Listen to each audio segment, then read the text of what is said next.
joining.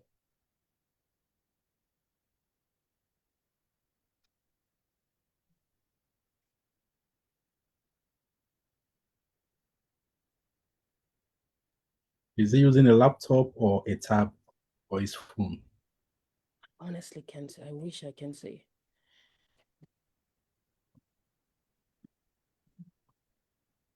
Okay.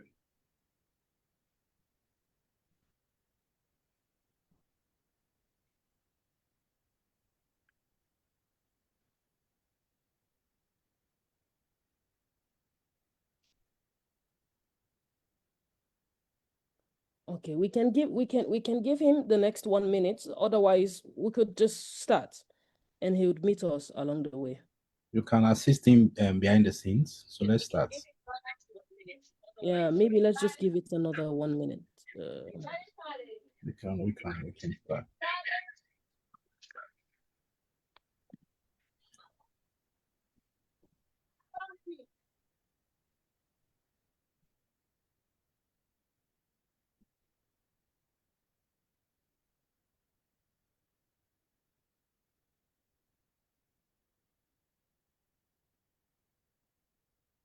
Or let's just say we start in 5 minutes. Is that okay? Okay, so Makale has gone live. Yeah, we are live now. Yes, Yeah. I'm using my other phone to monitor the live as well to yes, make sure I've that seen it's your. it. We are now live. So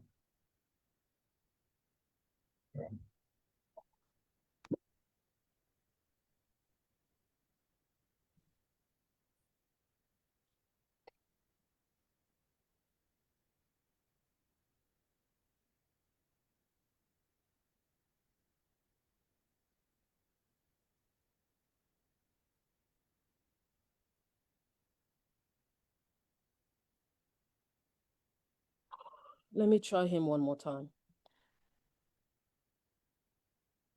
Okay, yeah, you should give him the direct Zoom link. I've given him. Hello? Okay.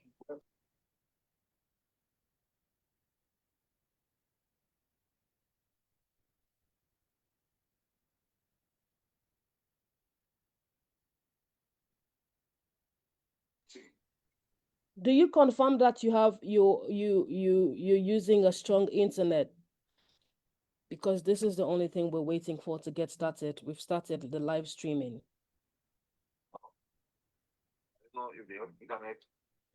please mute your mic.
Hello, everyone, especially for those who are just joining us.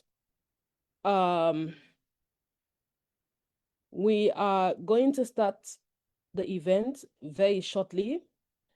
We're just graciously asking for a little patience, maybe 1 or 2 more minutes for the Deputy Minister. He's been having some issues, some connectivity issue with, issue with his connectivity.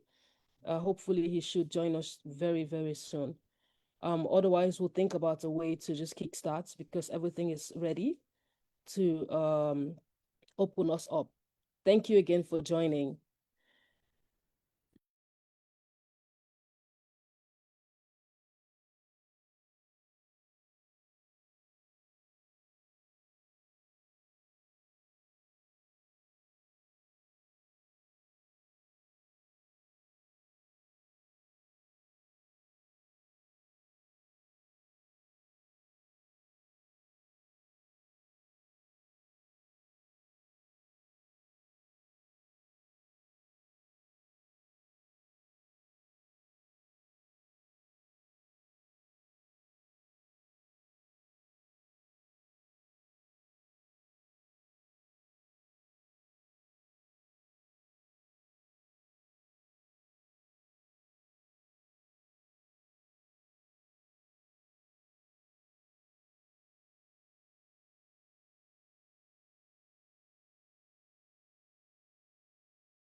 Okay. Antonia. So this is just to say we're starting in 1 minute and the minister will join us on the way.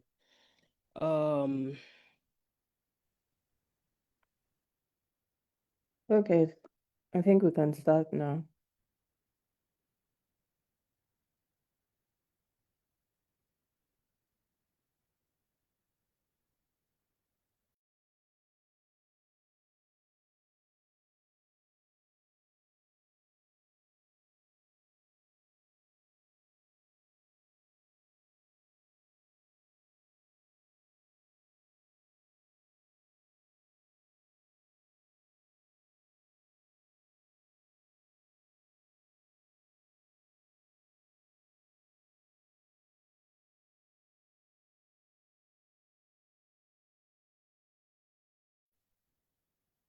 Are you ready, Teria? You're kicking us off, right? Yes. Okay. So good morning, everyone, and a very big welcome to you. Whether you're joining us from Freetown, from Kenny, Bo, Kenima, or wherever you are joining us, or even tuning in from outside of Sierra Leone. We're so glad you could make it to this historic virtual soft launch of the Sierra Leone Association of Communications and Public Relations Professional. Today marks the beginning of a new chapter for communicators and public relations practitioners in our country. Of course, a chapter of excellence, collaboration, and innovation. In the spirit of this, show some love on the call. Drop some of your favorite emojis in the chat if you want, celebrate with us. Yeah, and also you can just drop your location so we know where you're picking this call from. Of course, my name is Theria Koromanene, or you can call me Warrior because that's what loosely the first my name Theria in my native language means. And I'll be your host for this first segment before we dive into a very exciting panel conversation later with no less a person, but our very distinguished moderator in the person of Antonia Howard. So quickly, everyone on the call, before we begin, can we, would like to set some few house rules to, kind of like keep the session very smooth. So if we could please keep our microphones muted, especially until we're called upon, this is especially for the panelists.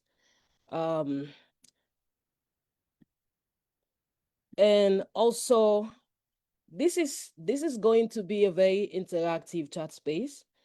And we see that the audience, everyone is already buzzing, the excitement is in the air. So definitely there are lots of ideas and a lot of thoughts, lots of reflections that are going to be kicking in.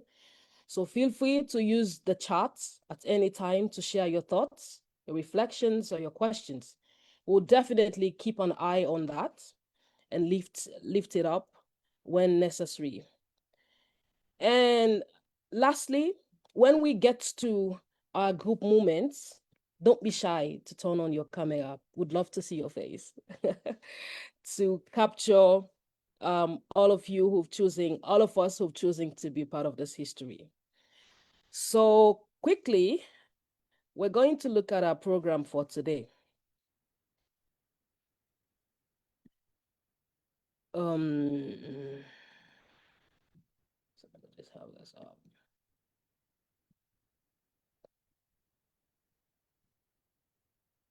Hopefully you can see the agenda now.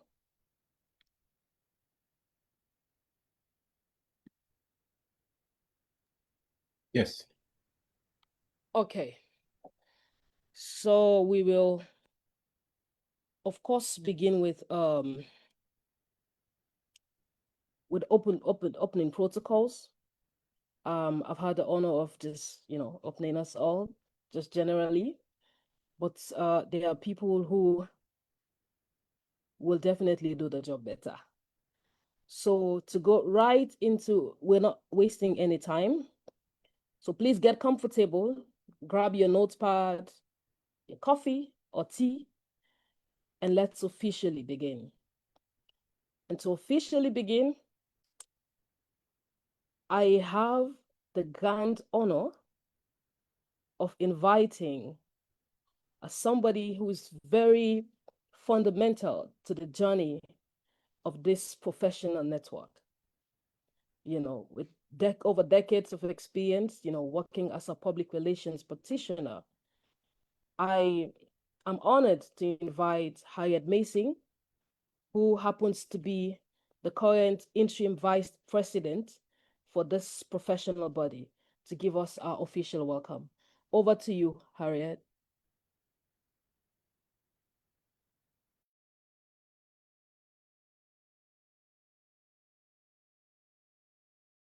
Yeah, Harriet is muted. Makale?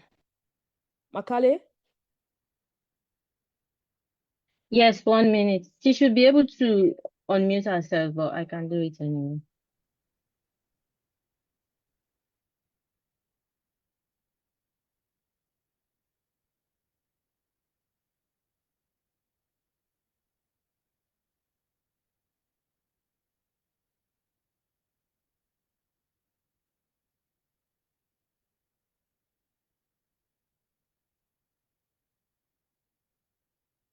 Okay, how's that going?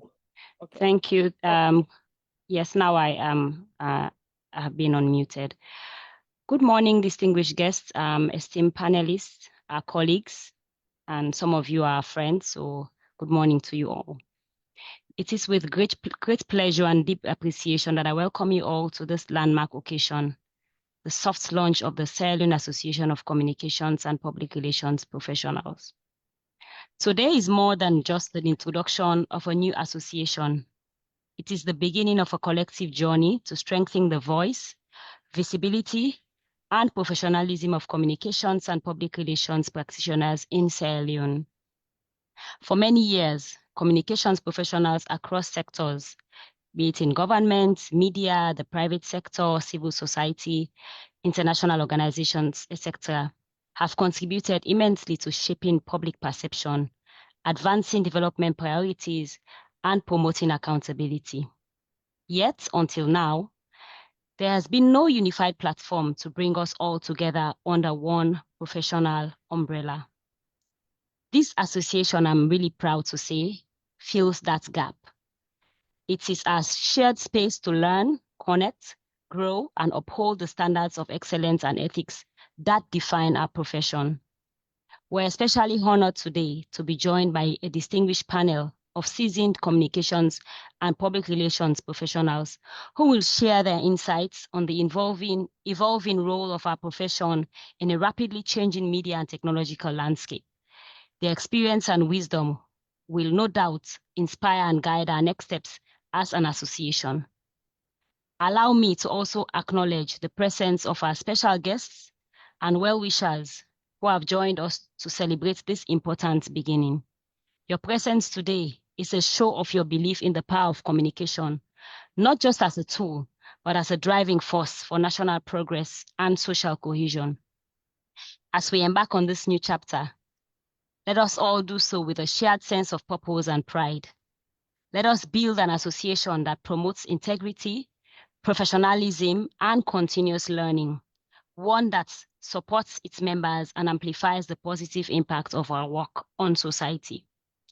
As we proceed with today's discussions and reflections, I invite all of us to engage, connect, and envision the future that we want for our profession. Thank you all for being here to share this beginning with us. On behalf of all the founding members and everyone who has supported us to get to this point in our journey, I welcome you all once again, and I please encourage you to enjoy the rest of this program. Thank you all for your attention. Thank you. Thank you so much to the interim vice president, Harriet Masing. So we're just about to get started. So just a little bit background story. A little over 3 years ago, we're all here because a simple Facebook post sparked something really powerful. That is the realization that Sierra Leone's communication and public relation professionals needed a shared home. That post actually became the seed for what we have been planting in the last 3 years and now seeing grow before our eyes. It's an honor to have you on this journey, on this virtual lunch. So when people ask, why a virtual lunch? Our answer is very simple, because this very moment that we're convening for, this very moment that we're here to honor, is our answer. And because this moment was born online, like I said, via the Facebook post, it was through the new media that our conversation began. And it's only fitting that our first step forward honors that same space. That space, the space that's made this connection possible. So this soft launch isn't just a bold invitation to every professional who has ever wondered what could happen if we are united. It's also a statement of possibility. It shows how, even in the digital age, our creativity and connection can drive real transformation. With over 120 registered participants and more than 2,000 online engagements in just a week, we believe the excitement speaks for itself. And we also believe that this is what happens when passion meets purpose, and it's only the beginning. Ladies and gentlemen, to help us further reflect on the spirit behind this launch, the why the Sierra Leone Association of Communication and Public Relations Professional, I have another singular honor of inviting somebody who, in his substance, has also been very instrumental to the formation of this vision. Please show some love for our interim president, who is no less a person, but Saliu Sise. Show some love. You can throw in some emojis, celebration. This is, we're having this, Saliu is going to give us the opening remarks. Over to you, Saliu. Wow. Thank you very much, Deye, for that introduction. Deye, you should take up a position of a presenter. You know, you handle it so well. Thank you so much. Yes. Thank you for all the emojis. I really appreciate. And good morning, distinguished colleagues, honored guests, and devoted professionals. It is truly an honor to witness so many determined and passionate faces joining this historic gathering today. As we assemble here on this significant Saturday to envision and shape the future of Sierra Leone Association of Communication and Public Relations Professionals, let us take inspiration from a timeless truth. The best way to predict the future is to create it. It starts today. Let these words inspire not just our discussions, but also our actions as we build a vibrant legacy together. Before proceeding, please allow me to express deep gratitude alongside my colleague, as she had already done that, Harriet, to appreciate the Deputy Minister of Information and Civic Education, though he's having a challenge currently to join us, Bokari Abdul Aziz Bao, for gracing this momentous virtual launch with his presence. To our esteemed panelists, your insights and dedication are invaluable. Our moderator, you are carefully selected because of your exceptional integrity and long-standing contributions in the space. Thank you for giving us this opportunity to share your Saturday. A very special welcome to all seasoned communications and public relations from academia, research industry, department heads, and students from communications and PR institutions, members of the public, observers, and distinguished members of the press. Your presence this morning is in itself an act of making history. In just 4 days since the official announcement of this virtual launch, our message has reached over 2.4 thousand people, with more than 60 organic comments on our association's official Facebook page, with over 100 registered participants on the soft launch. This is a testament not only to the relevance of our endeavor, but also to the community's enthusiasm and need for this platform. Reflecting on some of the comments, it becomes evident that this initiative is the product of years of dedication from a wide array of communications and public trailblazers. Whilst this current team has the privilege of formalizing and legalizing this body, the foundation was laid by many who dare to dream, often constrained by social realities. Today, we honor them by taking collective ownership and inviting all to learn together, to dream together, and to build together. We readily acknowledge that no meaningful progress can happen in isolation. We welcome every correction, every idea, and every act of unity so that this association will drive beyond ourselves. Allow me to share a sample of the heartfelt sentiments expressed by our community after we released the flyer. Someone posted and said, Dr. Francis Soa's dream has been actualized. It is finally happening. Excited to see the launch of Slacprp, a great platform to connect and grow the communications industry in Sierra Leone. Well done, team. Keep the conversation going. We need this body to drive the sector.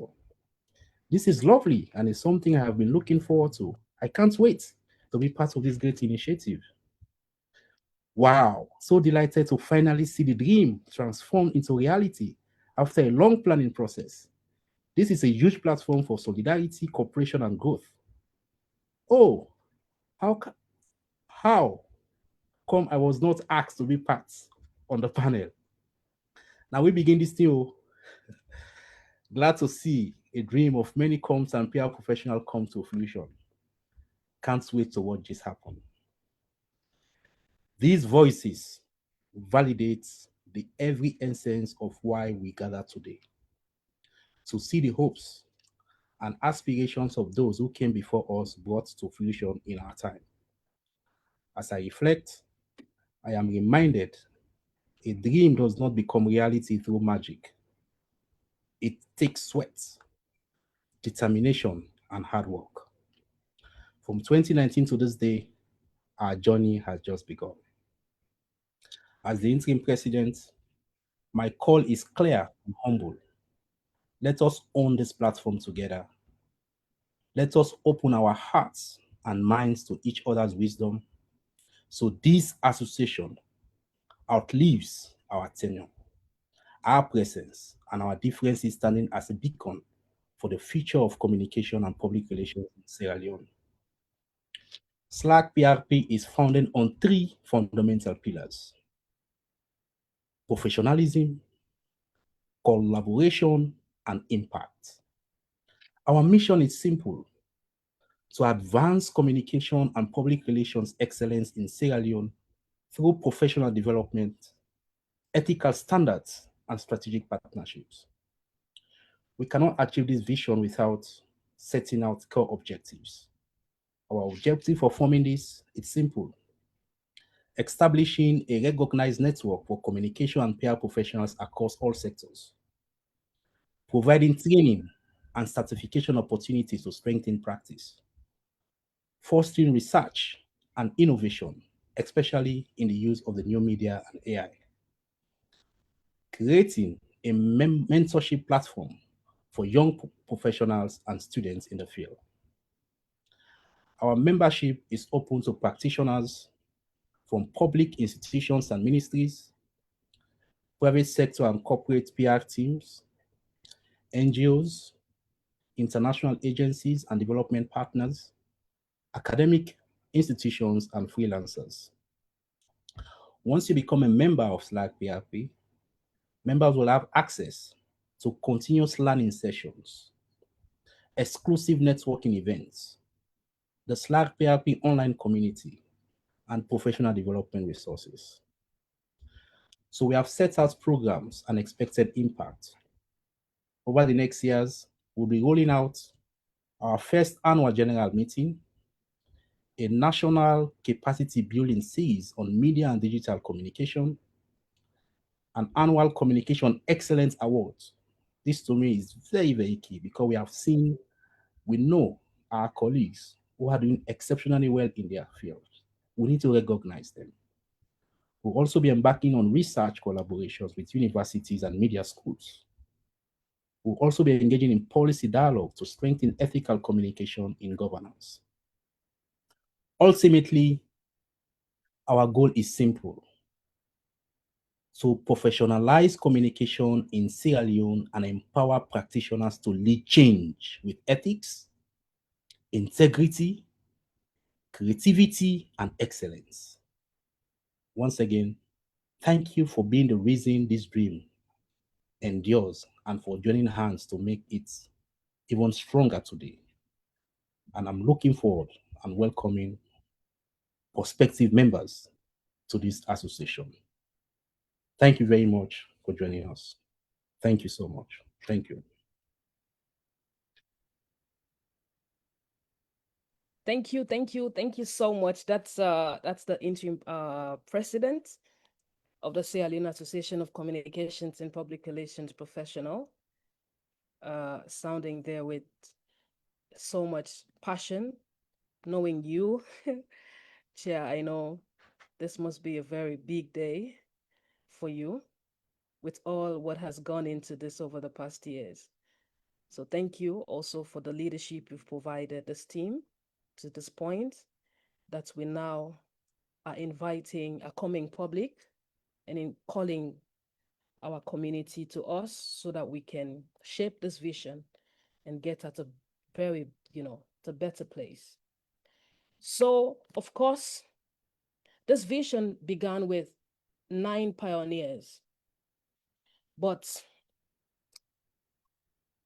all of the 9 pioneers constantly told themselves that this dream is bigger than every one of us. It's a vision shared by like-minded professionals across the industry, all united by one dream, which is to build a professional body that will champion excellence through communication, through ethics, innovation, and inclusion within our field. So at this stage, it's really no longer about whether we move forward, and it's more about how far we can go together. Because, like I said, many of us have imagined this moment for years, but today, that dream stands structured, feasible, and real. As we celebrate this milestone, would like to take all of our audience. We see some new people have also joined the call. Would like to take you on a short visual journey, one that captures the heart and purpose behind the Sierra Leone Association of Communication and Public Relations Professionals. Of course, the video tells the story of why this association matters, what it stands for, and most importantly, the future that we're building together.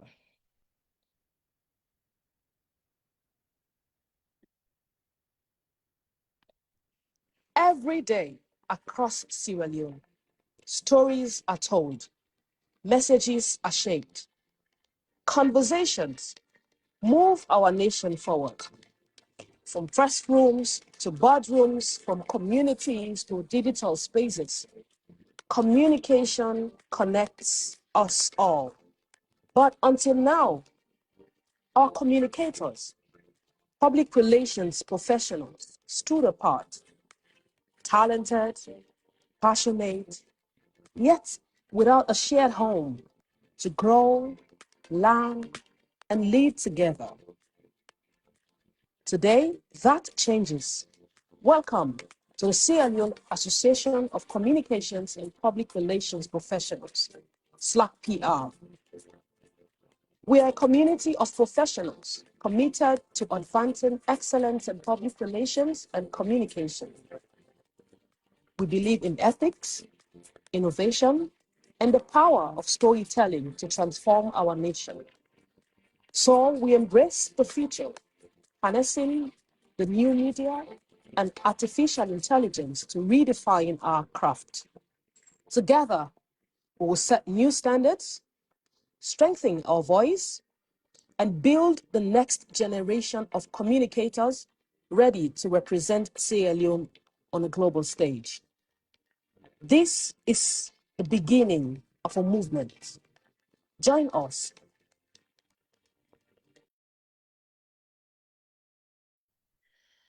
Okay, so that was just a little bit practical journey into this association, how far we've come, and most importantly, what we're aspiring to become with the membership that we need to shape this vision, and which is part of what we're doing here today. Today, we've come forward to officially name ourselves and say, hey, look, we're here. We're your people. We care for the same thing. We believe in excellence. We believe in ethics when it comes to the practice of communications and public relations professional. Let's come together and lead, grow, and learn. So with that video, I believe we're energized. Ladies and gentlemen, to lead us through this dynamic and thoughtful panel discussion, please Oh, please welcome our distinguished moderator, a very senior colleague, a very, very senior media and public relations practitioner in this country, who I think is also very, very versatile because she has romanced between every part of the media. She's worked with the media, she's worked as a public relations person.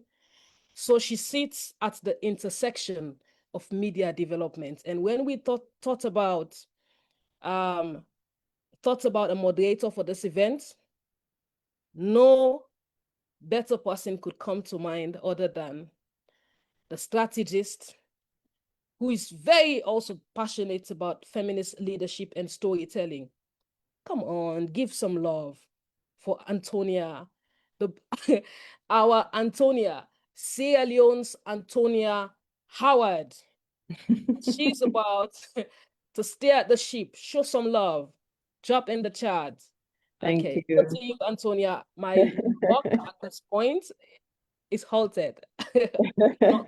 Thank you. Thank you, Terry. Thank you so much. Thank you so much. Sally was right. You should definitely take a job as a presenter. Thank you so much. Thank you, Sally, Harriet, Alfred, James, Makale, and all the members of Slacprp. Thank you so much for putting this together. And thank you for not only dreaming about this initiative, but taking a step forward, because sometimes we dream, we have hopes, we have ideas, but they stay that way. They stay in that inception stage or conception stage. We think about something and sometimes we think about the impossibilities of it happening rather than the possibilities. So I'm really glad that you all could take a step forward to not just conceptualize what a community of communications and PR professionals could be, but taking the step to actually build that community by forming the Sierra Leone Association of Communications and PR Professionals. So thank you for doing that. Good morning, everyone. A big welcome to all communications professionals, PR professionals, media colleagues, and partners joining us from across Sierra Leone and beyond. I was checking out the messages in the chat and I saw someone from India and people from across the globe. Thank you so much for taking the time to be a part of this historic launch. My name is Antonia Howard, and I am thrilled to guide today's discussion and the soft launch of the Sierra Leone Association of Communications and PR Professionals.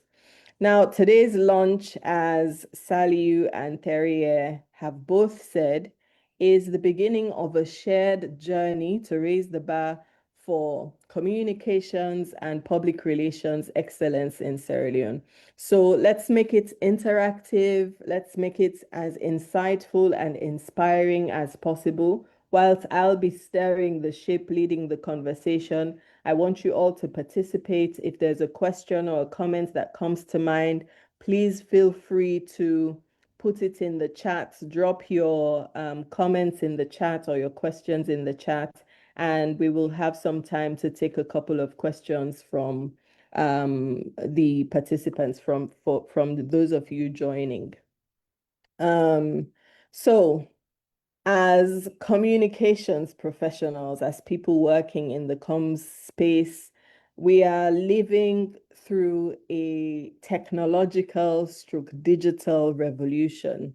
New media and artificial intelligence, or AI for short, as we call it often, is changing not only how we communicate, how we tell stories, but it also determines who gets to tell these stories and how the audience can participate or respond to these stories. So for today's discussion, the theme is advancing excellence in PR and communication, harnessing the new media, and AI. We will explore how Sierra Leone can stay ahead innovatively, but also ethically, because as communications professionals, we don't just go with the vibe. We have a set of rules guiding us how we communicate, what we say, what we don't say, how we present facts, how we do not present facts. And it's important that when we build this community, we build it with those guiding principles. So whilst we're embracing the new media and AI, we also have to think about how, as communications professionals, we will stand out by the ethics and the principles that guide us in the work that we do. So joining us in this conversation are brilliant minds who are shaping this very landscape, and we are honored and privileged to have them with us. Our first panelist is Dr. Williet James. She's a media academic, a communication strategist, and she'll be helping us reflect on the theory, the training, and the evolution of PR practice in academia and in the industry at large. We are also honored to have the Deputy Minister of Information and Civic Education, Mr. Bokari Abdelaziz Bawa, and he'll be bringing to this conversation the perspective of government and policy advancement for national communication standards.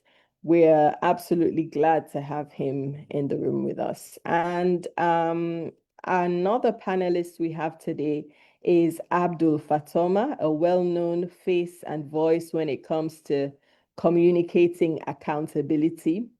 He's the Executive Director of Campaign for Human Rights and Development International, CHRD for short. He is passionate about advocating for civic engagement and accountability, highlighting how communication ethics and human rights intersect in our digital age. We were also to have a fourth panelist, Ms. Vicky Rameau, but unfortunately she couldn't make it to this meeting, but her work and her influence will definitely be part of the conversation for today. So please join me in welcoming the panelists. Just share some emojis and warm up the screen as we start the conversation. So my first question would be to Dr. Williet James. Dr. James, you are basically at the forefront when it comes to training and shaping the minds that are in this space, that are currently leading and working in this space.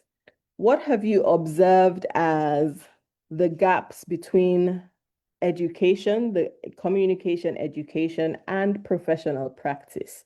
What are some of the gaps that you see between the learning environment and the practical when you join the industry? And how do you see Slacprp bridging that gap?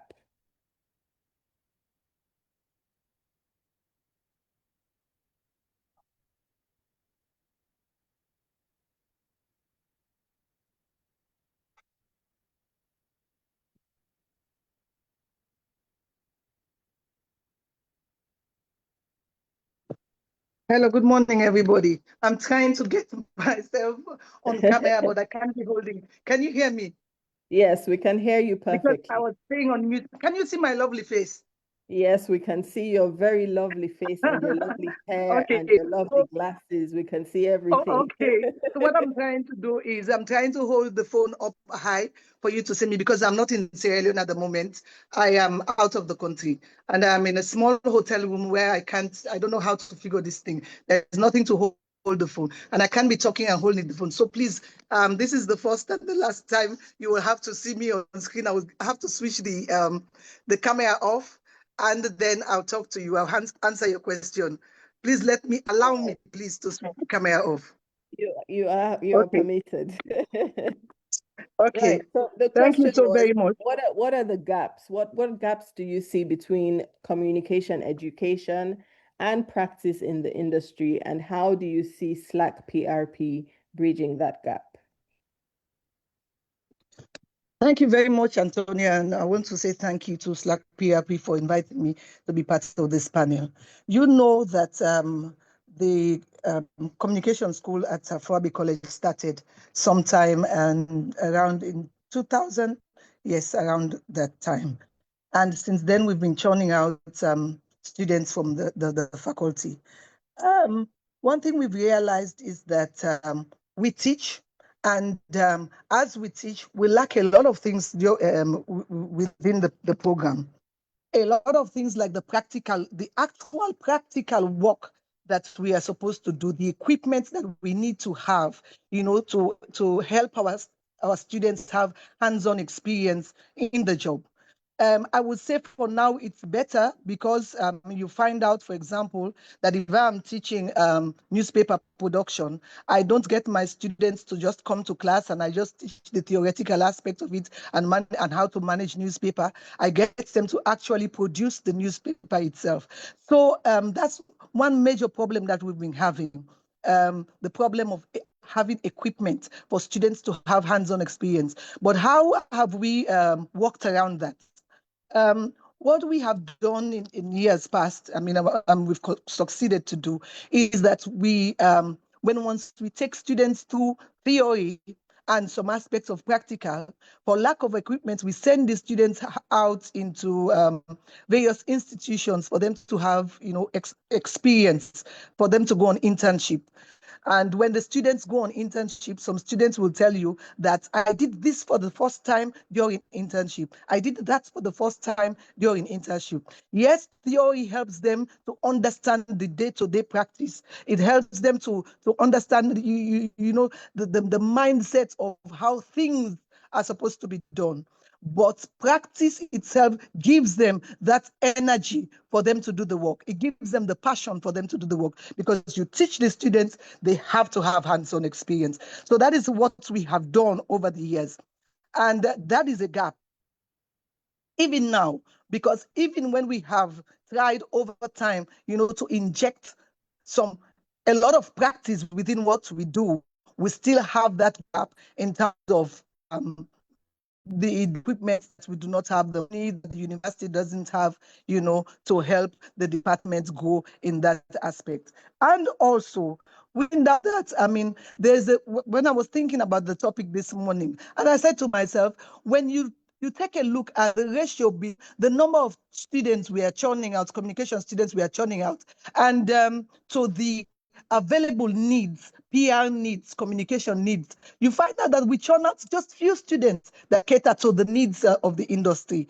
And at the end of the day, if we churn out few students catering to the needs of the industry, it means that there are lots of gaps within the industry. It means that we have a lot more people practicing PR or into communications who do not have the requisite knowledge and skills to undertake the work. So these are some of the gaps that we have. And also, as a result of that, you'll find out that there are not much people that you will look up to, that you call role models within the field. Because almost students in the Pune College, almost students are actually going to PR. Some go some go into journalism, others go into development communication. How much students go into the actual PR work itself? So, and get to the top at the end of the day, that you will point to and say, these are role models that will in turn help coach other people, to help them to sustain, to be planted in the job and sustain the work effectively. So these are some of the challenges we have, and that's why you find out that a whole lot of things are happening. You go to institutions and you assess the media needs. When you get to institution as a PR person, the first thing you need to do is to assess the media needs. What is the communication dynamics? What does this institution need?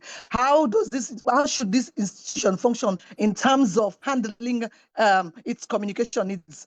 What is the communication strategy? What's the communication policy? These are bedrocks, things that we should decipher when we get into institutions. So because of the lack of trained and qualified enough trained and qualified personnel, communication personnel, they go into those institutions and they make judgments and they make failed judgments. Say, for example, somebody was telling me, we have 10 years anniversary and we need to have a press conference.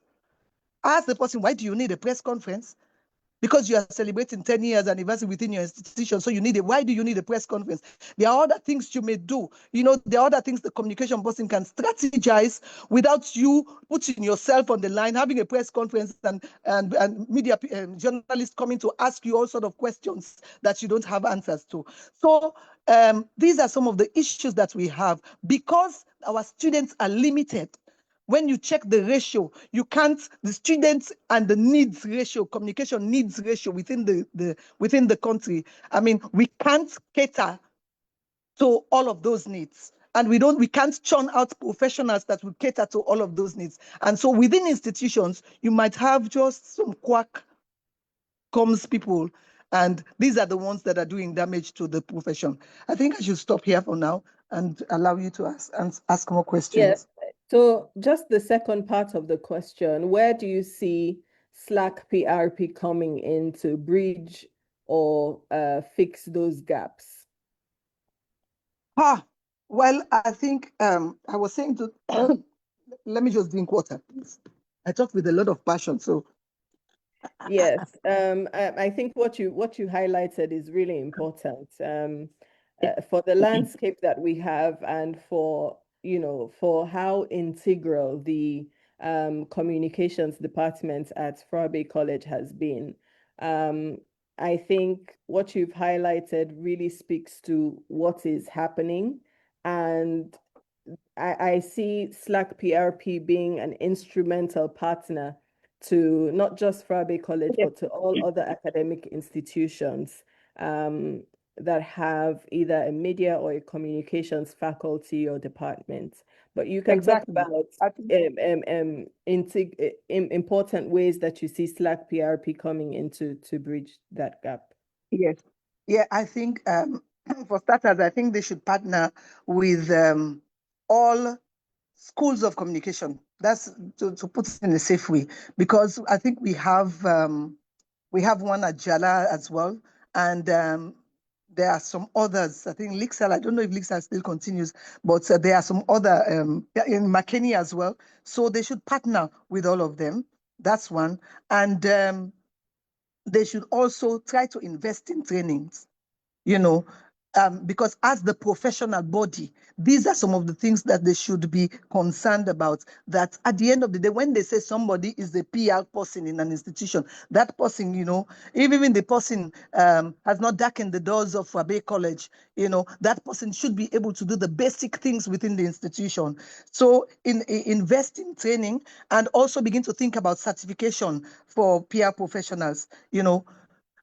I don't know how they go about it, but they should begin to think about that, and also maybe strengthen the collaboration, you know, to ensure that there is impactful that the work that the work that comes out of comms is impactful within institution. So strengthen that collaboration. The PR person for this institution A, collaborates with institution B, and how that happens is when they come to Slacprp, you know, they have that camaraderie, they have that session where they bond, and they have that session where they sharpen each other's talents, you know, or skills and all of those things. And also, I think they should be able to promote transparency and accountability, and within their setting, wherever they are, preach messages of transparency, accountability, and messages of ethics, you know, within message of ethics within the profession, so that at the end of the day, when we come to, for example, when we come to Slacprp, is it PRP? Yes, meeting, and we know that at the end of the day, when we are leaving, we are living with something. We don't just come to meetings, and argue about all sort of things. And we don't have any session that drives us towards professionalism. So I think they should begin to think about that. If even they are having, like Thea said, they are having an AGM, you are having an AGM, get solid professionals to come and give a talk, on the profession. And also begin to think about bringing people from out of Sierra Leone into the country, to also sharpen the skills of what we have here. Because I tell you, with communications work, it takes, we need to have, visibility is great, but we need to have that kind of experience, external experience, for want of a better word. Let me put it that way, because the word not common and made right now, Seth. You need to have, you need to see what is happening out of your country. You need to see what is happening elsewhere for you to be able to sharpen your skills, for you to be able to, because now, like we're talking about the topic that we are focusing on, I mean, AI, you miss one session of AI or one trend of AI, you have missed a lot. So I think they should be having those sort of, that kind of collaboration, camaraderie, training sessions and mentorship sessions. Even look at what Fabe College, the students that are coming from Fabe College, and see how they could further mentor them, because what they are having there is not enough to take on the job. Yeah, I tell you for free. When that mistake happened to me. I came from Fabe College straight into media work. No experience, just straight into media work. And I made a lot of mistakes that over the years, God helped me to correct. So I think there's a saying that catch them young.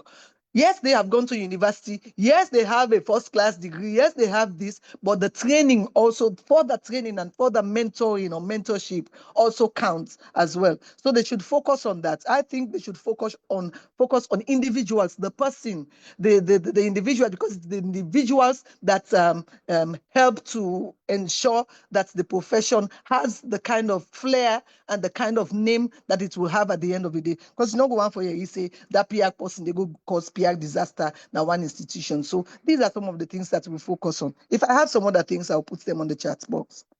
Thank you, thank you, thank you very much, Dr. James. That was an incredible contribution. So Slacprp, this is a recommendation. Number one, we should collaborate with schools of journalism, media, and communications across the country. Number two, we should also open up the space to not just people in Sierra Leone, but to those outside of Sierra Leone, so that we can widen our scope, sharpen our skills, see what's happening outside, so that we can all be on the same level and at the same pace as the world is moving. And third, we should also be open to mentoring young communications professionals, young graduates. So thank you, Dr. James, for that contribution. My next question goes to the Deputy Minister of Information, Mr. Bokari Abdulaziz Bawo. Now, communication is a big thing when it comes to governance. It sits at the heart of governance and public trust. Now, in this era of AI, new media, it has redefined basically how citizens receive information, how citizens respond to information, and basically who creates information, who shares information, whether it's news, whether it's updates, you name it. And the statistic that we have globally is that 60% of citizens now access public information first via social media. So traditional media is kind of losing its importance. Not that it's not important anymore, but these days everybody has a mobile phone, everyone has a social media account. And we see that in Sierra Leone and in many parts of the world, you have public officials, government officials, with a strong online presence. So my first question to you, Honorable Deputy Minister, is, does government see this as an opportunity or a challenge when it comes to transparency, and public trust, this digital revolution. And depending on whether that's a yes or a no or both, how is government adapting to this shift?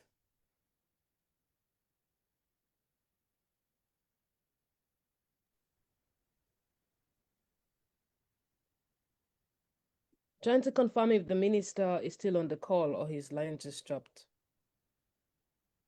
Yes, I did see him a second ago.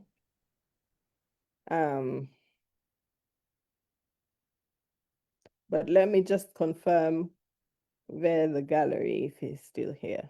And if he's not, we can move on to Mr. Abdul Fatoma. All right, I don't see the deputy minister online. I think maybe he lost connection. So I'll move on to Mr. Abdul Fatoma for now, and then we may come back to the minister if he ever rejoins the call. So hello, Mr. Fatoma. You're a human rights advocate, a campaigner, and you know the importance of communication and how it can shape accountability, but also how it can widen citizens' opportunity to participate in governance.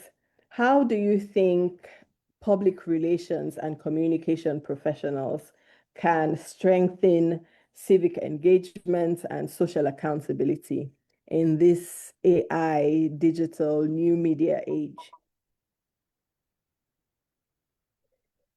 Thank you. Thank you so much. And it's a pleasure to be here with you. I want to join the thousands of Leonians who have congratulated you to bring such an important platform to our country. When you look across the country today, you see a lot of disaster in PR management. You know, go into our music industry or even into the media houses.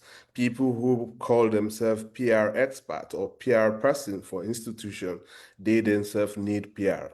PR is about branding. PR is about projecting an image that is enviable. And when you look at our businesses in this country, you cannot really envy them. And like the Dr. James said, you know, from the academia, you look at how we teach people in this country. It's not only about teaching them how to go out to be a professional. It's teaching them actually how to understand what the textbook is all about, what the textbook is telling them. You now look at the civil society organization. Some people say you need a PR outlet, and then you have a PR people. The press releases that comes out from these organizations are disastrous. And some press release actually to manage, you know, PR crises. These press releases causing more disaster than managing the crisis. So that tells you that we are in a crisis as a country. So having such professional body like this, I mean, it's so important. I am one of the millions Sierra Leoneans who have been looking forward to have a professional PR body. You know, coming back to our work, as a PR person, you help your organizations to monitor feedback, you know, from the public and actually project the vision and the image of that organization or the objective of the organization. But what is lacking in Sierra Leone is that can we dash money to people so people can love our brand, so people can know about our brand? Can we just organize quiz competition? Can we just organize raffle draw? I mean, as a PR, you need to look beyond that. You organize press conference. I mean, press conferences are not only about managing crisis. Press conferences are all about informing people about what you have or what you want them to know about you. But normally in Sierra Leone, people think that press conference are crisis management situation. And there are various press conferences. For example, someone has been convicted by the court. You can organize a stand-up press conference as a PR, and where the individual will not be taking no question, but just sending a message to the public, killing that rumor, less than 5 minutes. that this is what our legal team will be studying this verdict, and then we'll get back to you in due course. And if there is a scandal or that from a politician, which we normally have on a daily basis, or celebrities in this country, or artists, or lawyers, I mean, a PR expert needs to come out, not only to bombard social media platform about this individual is a good person or is a good man, is a good woman. That's not the case. Draft a solid statement, less than one A4 paper or a full A4 paper, justifying the importance of this event and why you guys are monitoring. Your legal team or the management team is working around to fix this situation. Apologizing doesn't mean accepting. But then in our PR system, some people say, hey, you don't apologize. If you apologize, you have already. So people lack the experience. So one of the recommendations also is to work with other professional training bodies in the African continent and outside of Africa. As a body, you will be having a discount. So when people join your professional body, they need not only to attend AGM meetings, but they have opportunity to upgrade themselves, have a growth, through different platform, either AI training on PR or neither, media law, how PR really interrelates with legal related matters, and also how PR cover state policies. The sad thing in this country is that you have even some law students and some law graduates in this country who confuse policy and legislation, or neither. So, if even you talked about the media, some journalists have some fact, and because we are in a country, money takes over everything, and they will be bribed, not actually to put on their trade as a journalist to actually promote the communication issues. And then that issue is killed. And the next thing is that just give us money, we'll do something for you. Now with the AI advancement, which we cannot withdraw, we only need to catch up with AI, and we ask our government to actually put regulations around it, because with AI, we have misinformation spreading more faster than ever before. So, and these are some of the challenges, but the revolutionization of AI, it has helped to enhance us. But however, the authenticity is crucial over reliance on AI. So robotic cannot really give much assurance. Human beings, we have to put hands on deck. And if you have a brilliant mind, we'll be able to gain a lot from AI than ever before. Because while you think about sketching your script, in a second, AI will draw up that script. And then you put the human factor into that script. Most universities now, Hawkins universities, Harvard, Oxford, they recommended some AI tools like Qbot. I mean, as a student from those universities, you are allowed to develop, your work through Qbot, and you have a lot of embassies, the UN, subscribing to other AI tools that help their staff to develop emails to respond to project proposals and other things. So you discriminating AI, you'll be way behind. What we need to embrace is to delve into AI and with a human intelligence and help to shape the way forward. So with that, I think we'll be matching in a better platform. I mean, the list before I close this first round, when you look at some signposts in this country, the signpost pole itself require branding, but then they're calling for branding.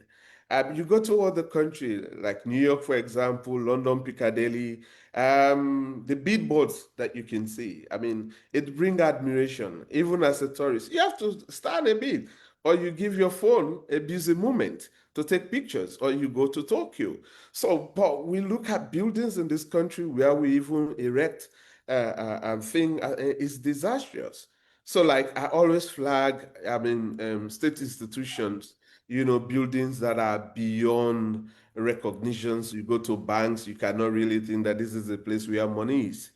So that's disastrous. I mean, this institution will be able actually to shape our image in this country. The country itself need branding, the people need branding, businesses need branding.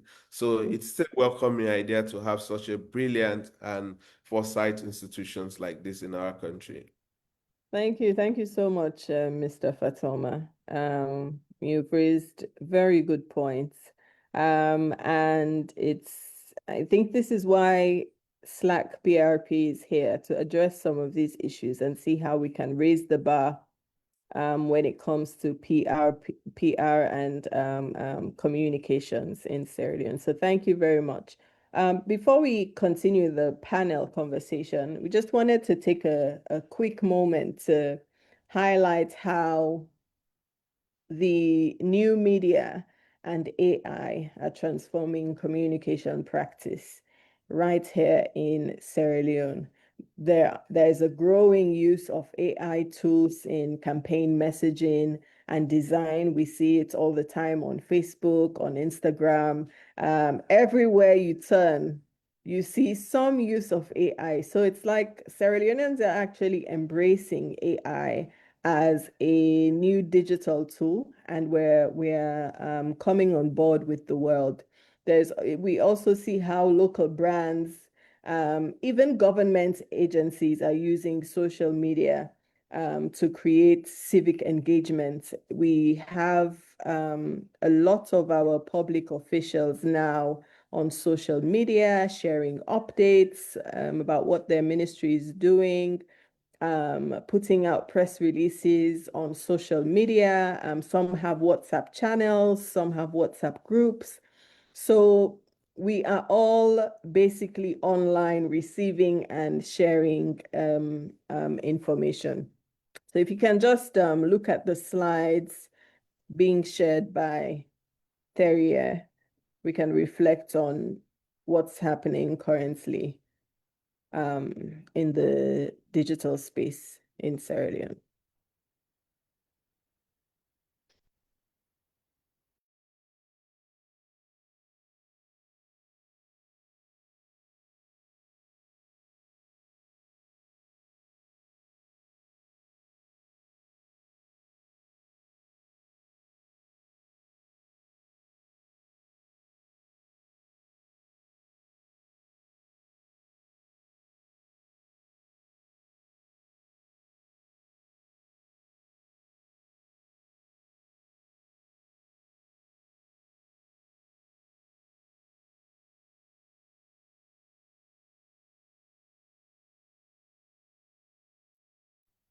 Terrier or Sally, do you want to take a brief moment to just highlight what people should think about, or what people should gather from this?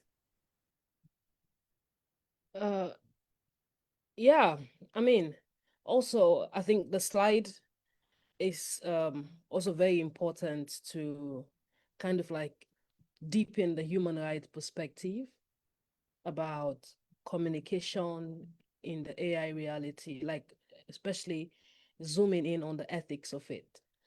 So I think it also will be interesting to just tap Abdul at some point in again, to kind of like, make the human connection and ethics. Yeah, absolutely. That would be, that's a good point for us to start the second round of the questions. So we'll go back to you, Mr. Fatoma,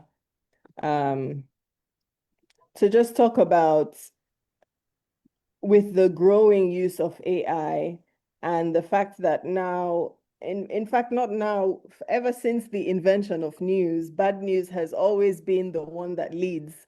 And now with the fast pace of the internet and everyone having access to these digital tools, it's quite clear that misinformation spreads quite fast. That's one. And two, anyone can design, anyone can create information, anyone can create news. We have a proliferation of talk about bloggers, blogging in Sierra Leone. Some of them now identify as journalists, some identify as media professionals. And so it's important for us to ensure one, human connection, yes, but also ethics. It's important that we ensure ethics remain at the center of this transformation. So how do we do that? How do we leverage AI and the new media, but also keep ethics at the center of this transformation? All right, thank you so much. I think this is a thought-provoking one. AI impacts human rights, is complex. While AI can promote rights, it also exposes risks. And bias and discriminations, because one thing AI judgments, decision making it lack transparency. This is a machine determining how to describe you or your situation, and somebody just prompted a question how to describe you as, animal in a human form, and then it collects information from wherever, that is available on the internet. So the decision making of the AI is not transparent. And so that become more biased and lack accountability aspect of it. And then the misinformation part of it, AI can spread false, information, undermine democratic process. Definitely elections have been battling with the challenges of AI, how people fake voices, how people fake, a logo or yourself. It has to take keep individuals to actually analyze this is not Antonia. That's not the way she even looked continuously for 1 second. And with all of those things. But however, we still have an opportunity to mitigate those risks. And one is to ensure that transparency is on the table, where we ensure that clear AI decision-making process. Now I'm part of a 6-month course that is currently going on, International Legal Practice Program. A few days ago, we were taught about a case law in Brazil on AI and also Italy.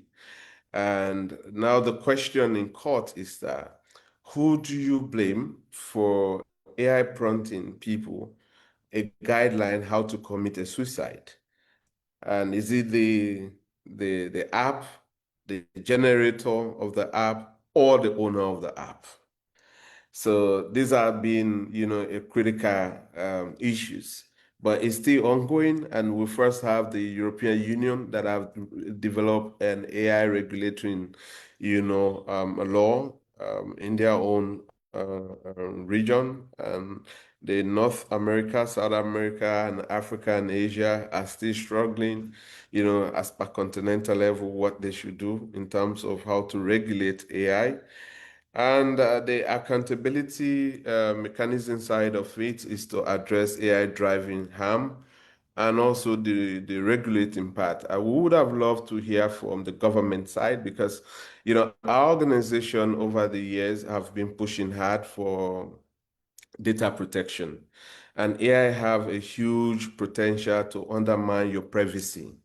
And we have a lot of apps that, people can develop, can hack into your phone and dismantle all informations and bring it to the individual. And then that individual will be enhanced to actually run you down and ruin your entire reputation. And if we don't have a law in a country where your privacy should be protected, online or offline, it will be more detrimental to us. And then you see now also AI has been used by a lot of students in this country. In advanced country, we're still learning. If you go to Turnitin, now even Turnitin will not be able to actually detect some AI, assignment. and they are working way advanced how to bring it up. I mean, bring it on. But there are regulations. If you plagiarize, what will be the penalties? But now you look back to our colleges and universities in this country, there are no rules when it comes to plagiarism, using AI technology. So mostly people flag up these things. The ethical side of it, you see a lot of news article nowadays on newspaper. When you read the normal language, you clearly know that this is a AI generated, news article. It has flag up on global news platform as well, like the CNN, like the BBC, and the Washington Post as well. But then for us back home, how do we do that? I think this is a work, from your own perspective as a platform, work with Sludge and work with IMC to see how do we actually come about and regulate the use of AI within the media landscape. So with that, I think you'll be adding value, into the space already and protecting the right of people who journalists report about, either for or against. So these are the fundamental human rights issues. Holistically, when we look at human rights, it's not only when somebody harming you. Your right to privacy is also human right. Right to education is also human right. I mean, safeguarding people's informations or their privacy, it's also a fundamental right, human rights issue. So I agree with the lecturer earlier that you need to be having people who have in-depth knowledge of some of these issues to have sessions, with your members. Like sometimes you just have an evening sessions on certain critical, thought-provoking topic with your membership. Those who pay their dues, they need to actually see the reason why they are part of this association. Not only going for AGM, not only raising funds, but like you can partners with hotel promoting their brands. They give you their meeting halls and food, and then you just call your members and receive 1 or 2 hours insightful, knowledge, not about training, but just knowledge on certain things. What are the trends around the AI? What are the trends around human rights reporting and media disaster management? How do we actually report on disaster management issues? How do we report, on conflict-related issues? What are the protocols in promoting foreign policy ideas for Sierra Leone? Now you have acquired a space whereby the foreign missions in this country used to go to Ghana and Nigeria or Kenya to have PR experts to actually promote messages in Sierra Leone. Your idea, your initiative have put a stop to those things. So now the way you package yourself and present yourself, British High Commission will never go to Kenya, will never go to Ghana, will never go to Nigeria. US Embassy will never. They have been doing that, bringing our brothers within the African continent to actually design messages about Sierra Leone and then bring a Sierra Leonean as a sub-consultant instead of primary consultant because there was no platform. And now we have a platform. And this gives an opportunity. If they're watching me on this platform, let me give you a secret. Try to have a cocktail with all diplomatic embassies and share your package to them. And that's a way of engagement. Engage them and sell yourself. Don't do a town hall meetings like this and invite them. Bring a cocktail in the room. All embassies, including African embassies, Asian embassies, North America embassies. I mean, bring them into a room and really put your menu on the table. And then you forge a partnership how you really do things and look out for more professionals in Sierra Leone and others of Sierra Leone that will engage your membership and engage even your executive, guiding you about certain things that maybe in 1 minute you can have knowledge over it. Thank you so much for that, Mr. Fatoma. Very insightful recommendations for the executive. And it's really interesting the things you pointed out about, regulation, training, because these are all the things that I think Slacprp is thinking about. And it has resonated across the responses from both you and Dr. James. So I hope everyone who is on this call, who is listening, is really thinking about how, number one, you should join Slacprp if you're not already a member. And number two, how you can contribute to the growth of the institution, the PR and communications landscape here in Sierra Leone. We don't have the deputy minister online, but I really want us to take a moment to just think about some of the things that Mr. Fatoma has said. What do we really need when it comes to improving communications and PR practice in Sierra Leone? And we want to do a short poll to understand what direction people are thinking. Is it training? Is it ethics, an ethics code? Is it networking? Is it government policy? Think about what's happening currently in the communication space here in Sierra Leone. When you go on social media, when you go on Facebook, when you go on TikTok, when you go to Instagram, what do you see that really needs to be fixed? And also think about how we create laws, because if you're thinking about government policy or an ethics code, think about how we create laws in Sierra Leone and whether that would be the most favorable option for us, because we have something like we don't have something like, we have the Cybercrime Act, which somewhat enters the space of communication and connection, and should be a guiding principle for people who are using the digital space, the internet space. But also it takes away some rights when it comes to privacy and when it comes to just basic human rights of expression, freedom of speech, that kind of stuff. So think about that. And you can share your response in the chat. Is it A, training that we need? Is it B, ethics code? C, networking? Or D, government policy? I will put in my own response in the chat and feel free to share yours. You can just put the letter or you can put the full word.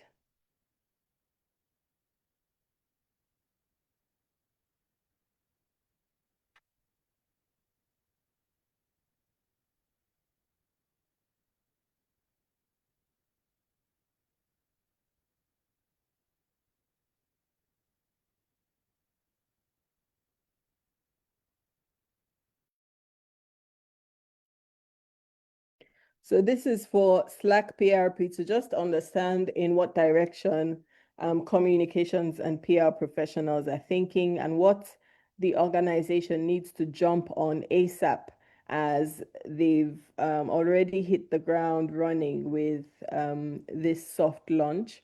What needs to be done? What should they focus attention on when it comes to moving the landscape forward? So please feel free to just drop your response. And also, if you've got a recommendation, you can also put that in the chat.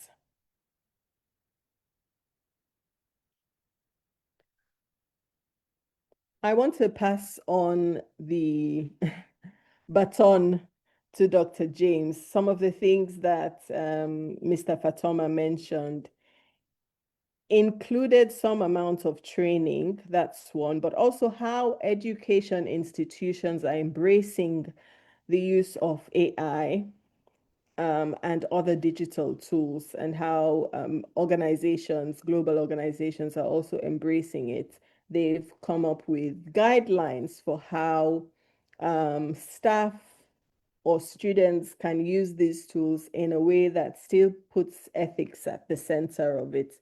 So in your view, Dr. James, how can our education or training systems prepare communicators or PR professionals to harness these digital tools, these AI tools, without losing the creative human touch or ethics that define great communication?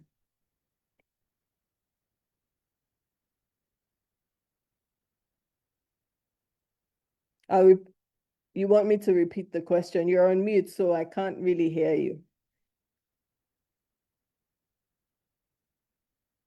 But the question is really how our education institutions, be it schools, be it universities or colleges, how we can embrace these digital tools without losing the creative human touch, without dumbing down our brains, and keeping ethics at the center of practice.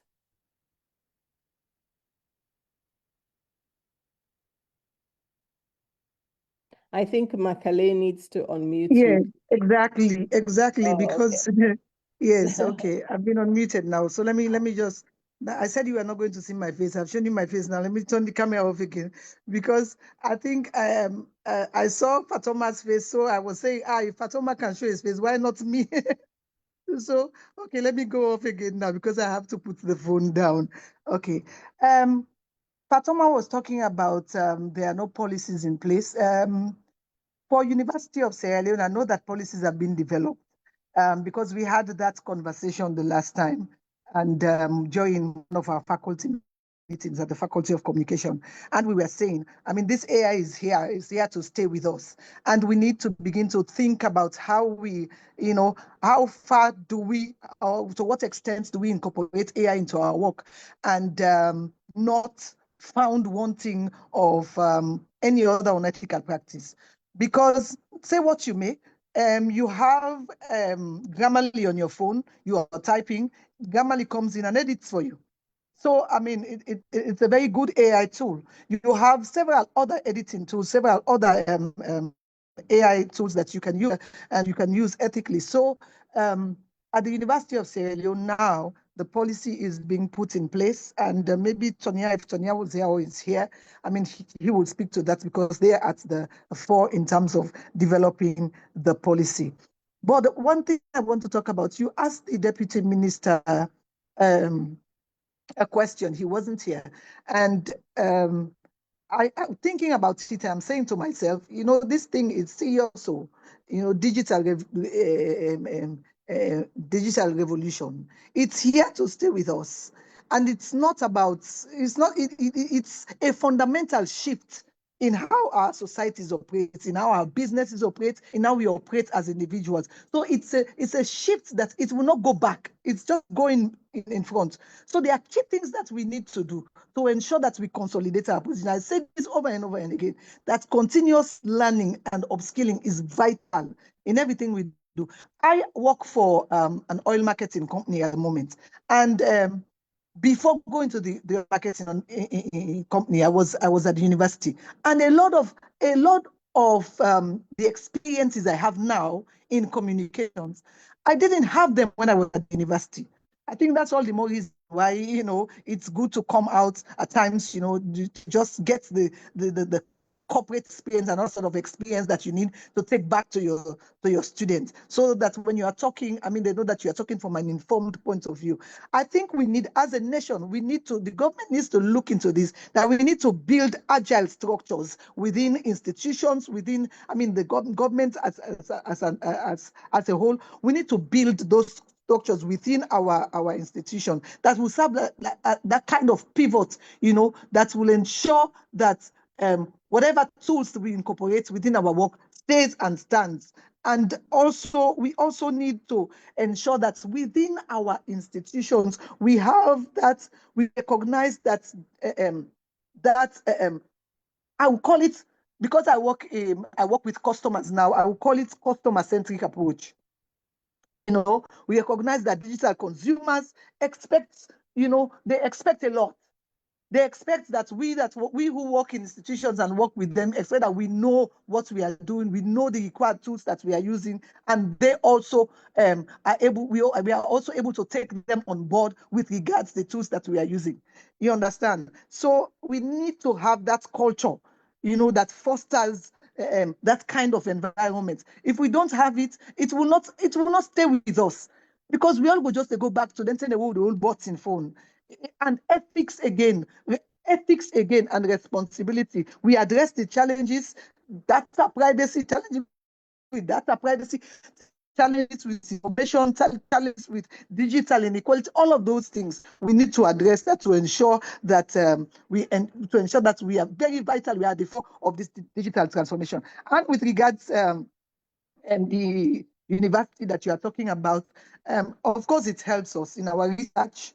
It helps us. It helps our students create, all of the things that they do. The tools assist them in generating text. For those who work in radio material, audios, videos. When we teach them when multimedia and all of those TV production and all of those things. So they now incorporate new media into their learning. So it's good. But another thing we need to do, like we said yesterday, we were having a meeting and I said it. I said most of the modules that we do now, we need to inject some of these things into the modules that we do. We need to begin when we go back, once we go back as a faculty, we go back to reviewing our curriculum. We need to begin to look at some of these areas where we can inject some of these AI tools that have come to stay with us into our modules, into our curriculum, our courses. We can integrate AIs, case studies to explore a lot of things. So these are some of the things: curriculum integration. We introduce modules on AI and AI literacy in journalism, PR, communication programs. We want to blend those skills. And at the end of the day, we see how we blend them with the theories and all the other ethics that we teach, So these are some of the things that I think we should be focusing on, because if we say we want to stick with the kind of curriculum that we have and not integrate with all the other things that are coming on, we're not going to say. We're not going to say. Yeah. So, I completely agree with that. I completely agree with that, Dr. James. Thank you for that. I think as we round up the conversation, I would ask you both this question, and you both can contribute before we turn our ears to the audience for people to for people to pass on their own comments and questions. What does excellence in communication look like in, I wouldn't say 2025 because the year don't know, but I'll say in 2026 and beyond? What does excellence in communication look like? And if you could leave one ethical call to action for communications professionals, communications and PR professionals in Sierra Leone, what would that be? Mr. Fatoma, you can go first so that Dr. James can catch her breath, and then I'll come back to you, Dr. James. What does excellence in communication look like in 2026 and beyond? And what's one ethical call to action you would leave with communications and PR professionals in Sierra Leone?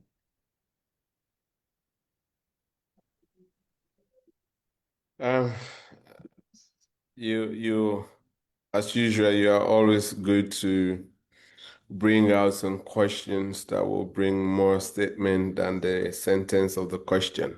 Thank you.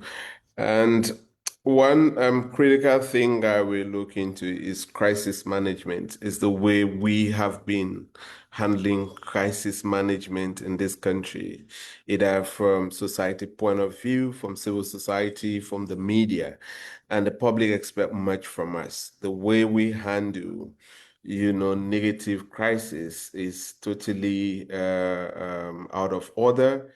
And then that brings in the ethical side of it.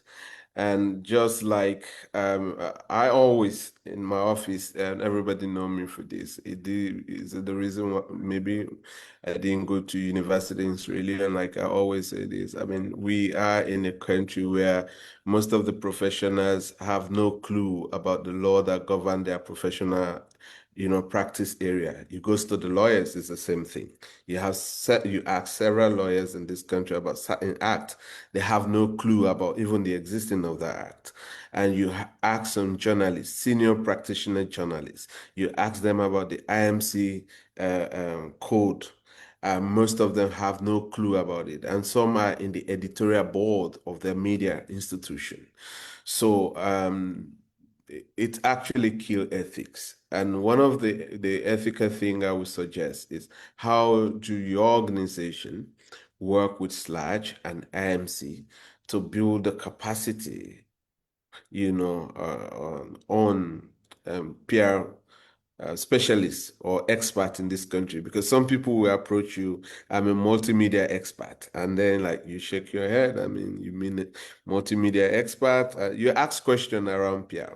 They have no clue. How do you manage this crisis? Well, I will put out a press release and I will do this. Failing to know that even a outreach community, school outreach, are also part of PR.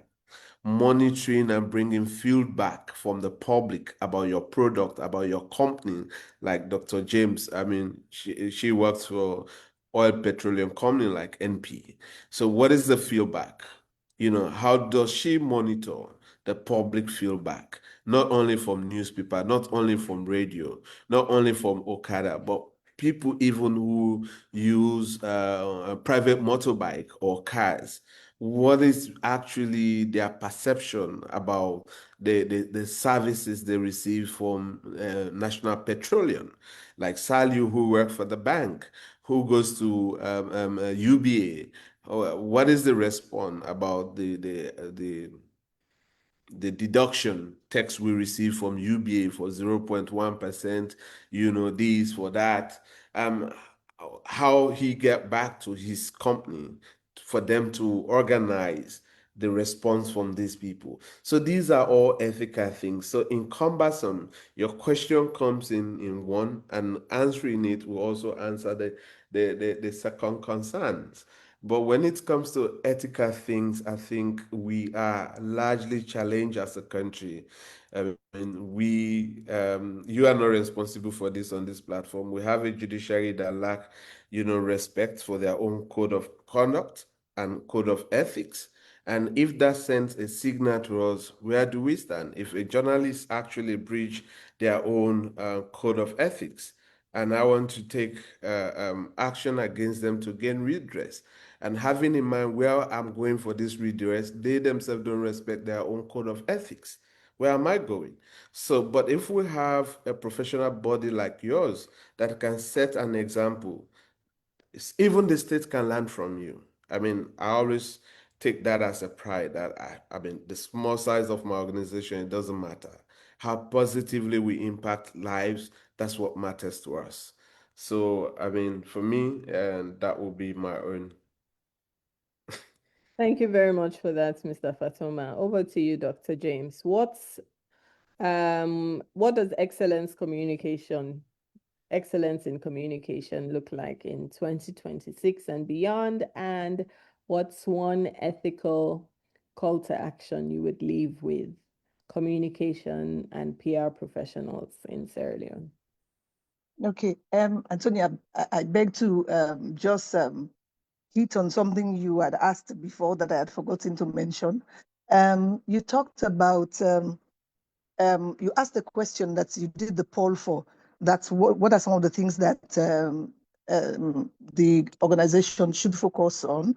I think, for example, that the organization should focus on consolidating its position within the landscape.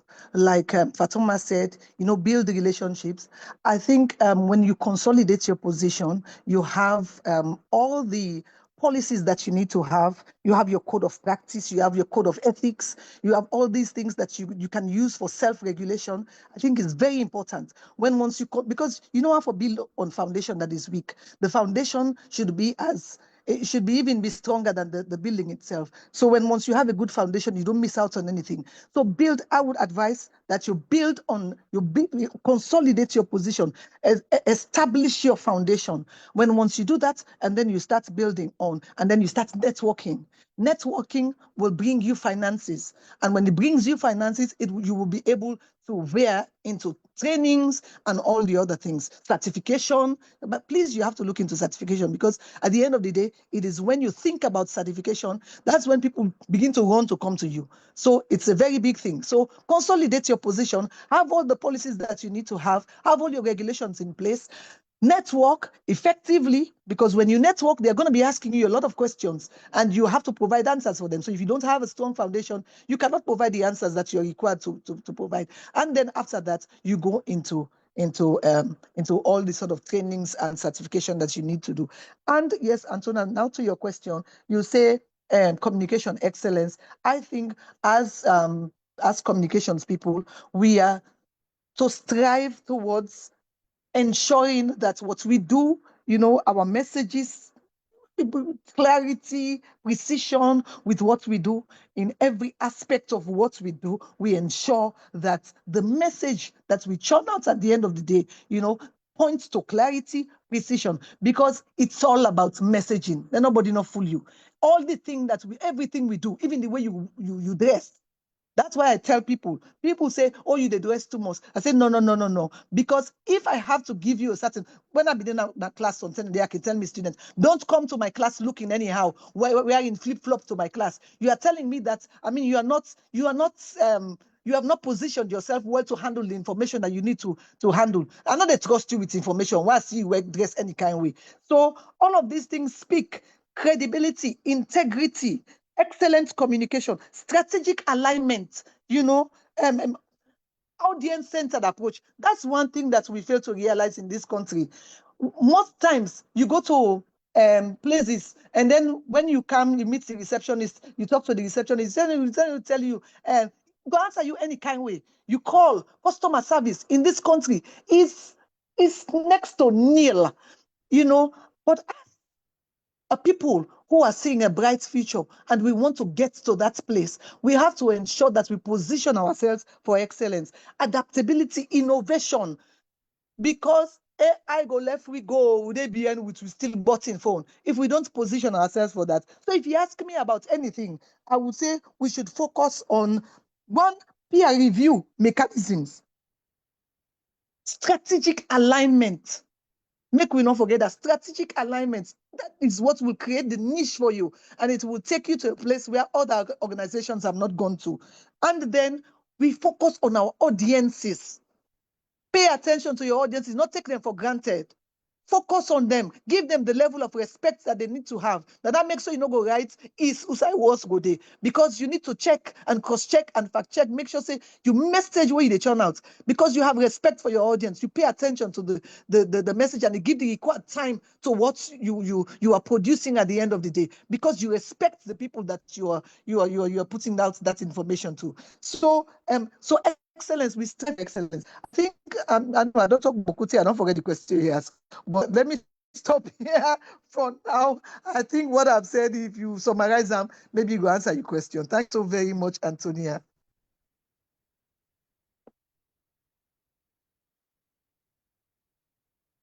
Thank you very much, Dr. James. This was really, really insightful. And thank you to Mr. Fatoma as well. Your contributions have been very, very, very good and eye-opening, not just for the executive of Slacprp, but for members and for every communication and PR professional who is on this call.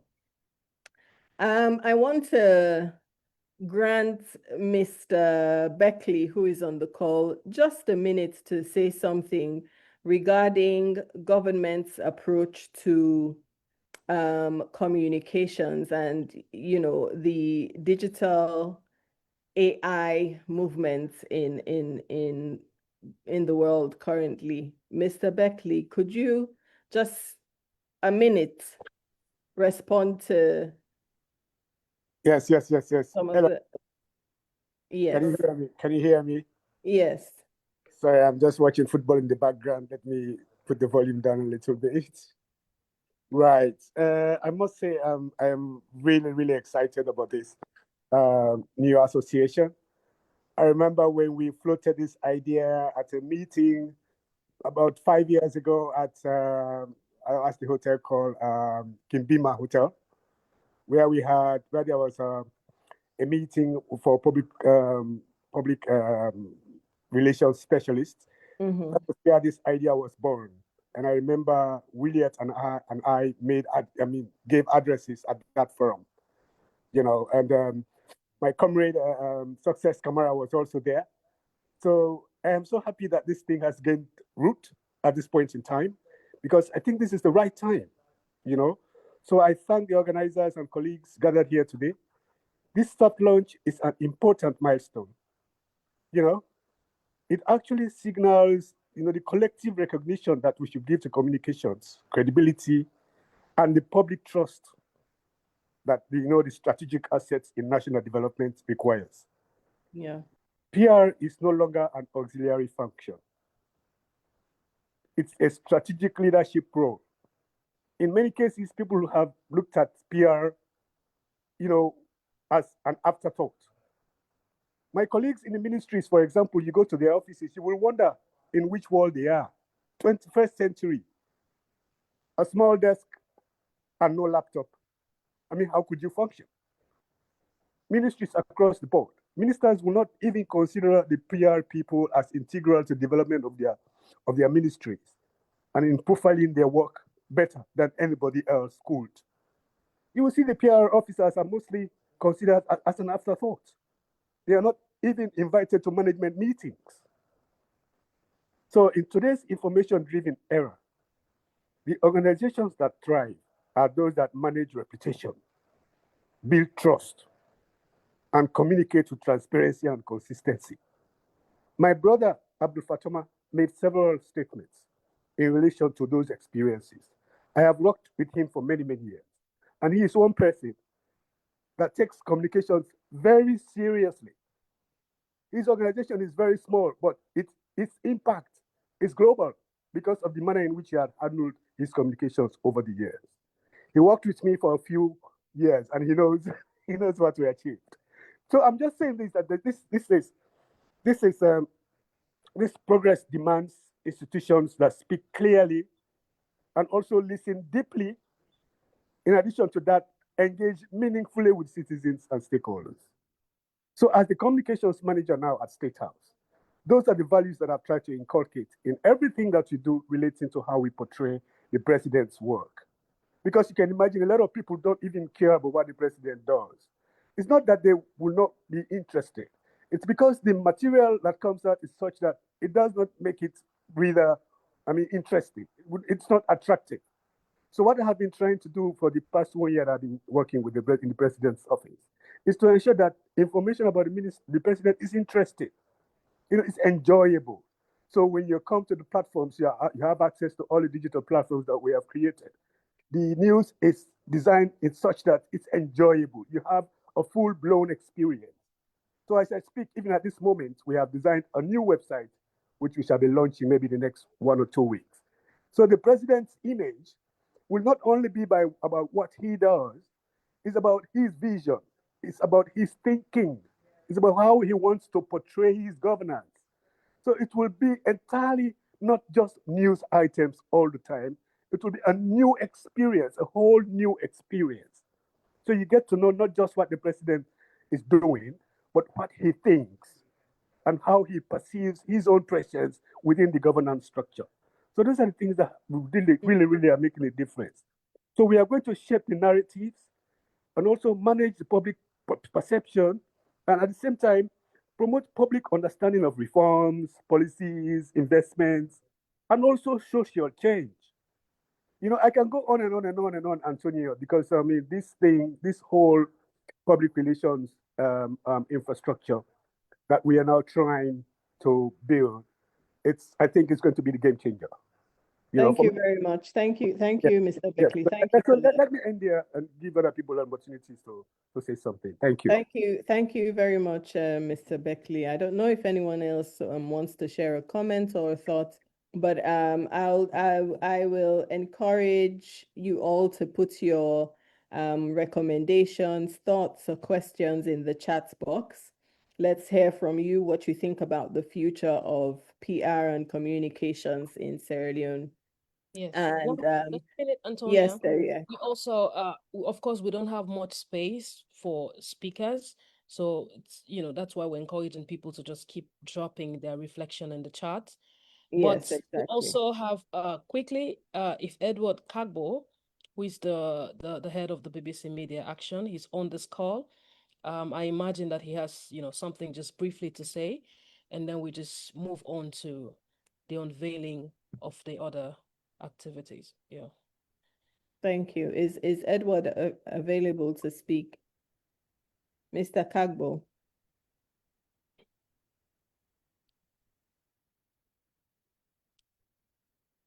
Who is it? I also see Istina, who is also okay, I've just, yeah.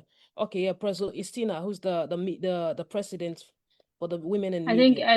Edward has Okay, been okay, unmuted. He can okay, speak okay, now. okay.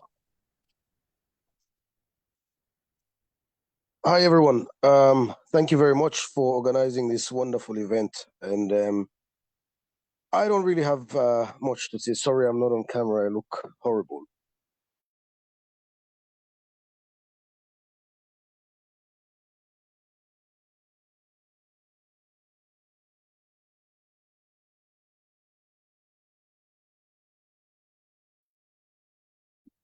It looks like it's a internet issue. Oh, you can't hear me? Okay, we can hear Yeah, you we now. can hear you now.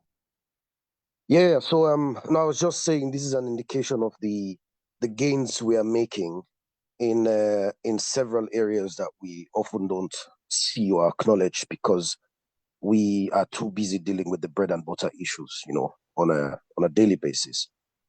We have to talk about food, we have to talk about electricity, we have to talk about the roads. But these are very important gains that we are making in several sectors.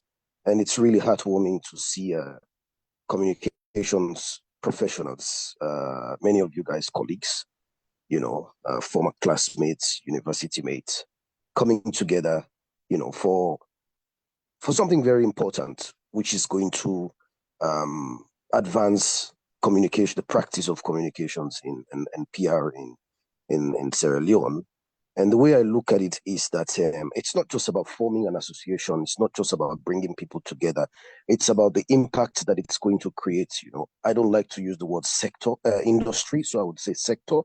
Not sure whether there's any difference. Yeah, but it's about the impact that it would make in the sector and going beyond people who do comms and PR. It is also more importantly about how this will help to shape. I think Fatuma alluded to that. How this will help to shape the image of businesses, the image of corporate institutions, probably the image of government as well, but also ultimately the image of Sierra Leone. So it's very, very important, and I think we should all celebrate it.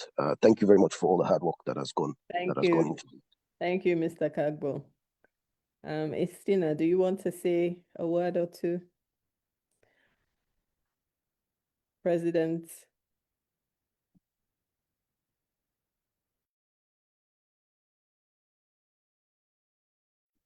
Makale? Yes, Istina, you've been Okay. asked to unmute. You can unmute, please. Well, good afternoon, everyone. I think it's all love and light that I would join Edward and the rest of the other speakers. And unfortunately, I can't put my camera on, but I will join everyone to say congratulations. And also, as organizations like Women in the Media and other organizations in the media industry, we would like to find ways to collaborate because we also have members who are PR, who are communications experts.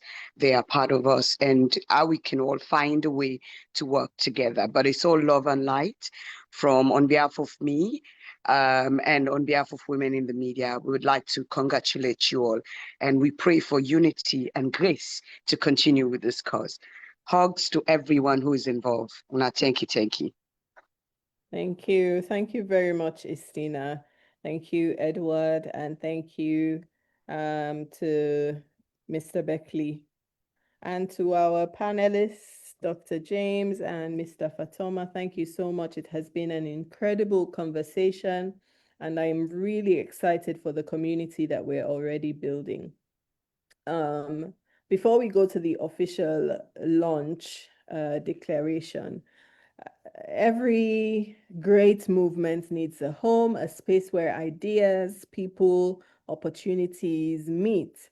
And so today we're absolutely proud to launch the official website of the Sierra Leone Association of Communications and PR Professionals, Public Relations Professionals. And for that, I will hand over to Mr. James Kabia to take us through.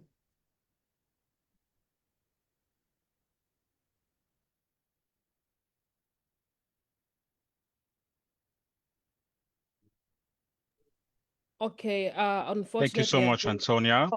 Yeah, James Can is you hear here. me? James is here. Yes, James yes, is we here. can. Right. Thank you so much, Antonia. I think it's been an incredible discussion so far, and it's very exciting to see this journey taking hold. I mean, most of the speakers have said a lot, but just without wasting much time,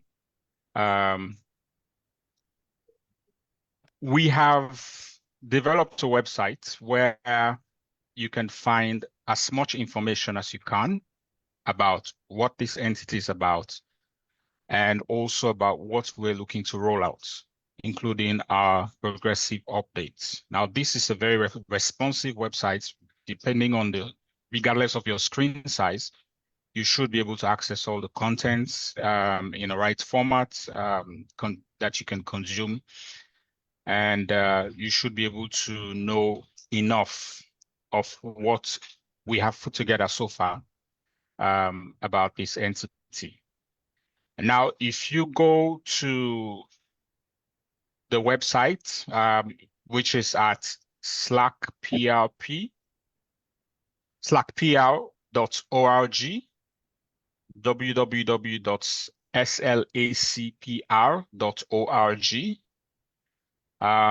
you would be landed on this homepage where you would see,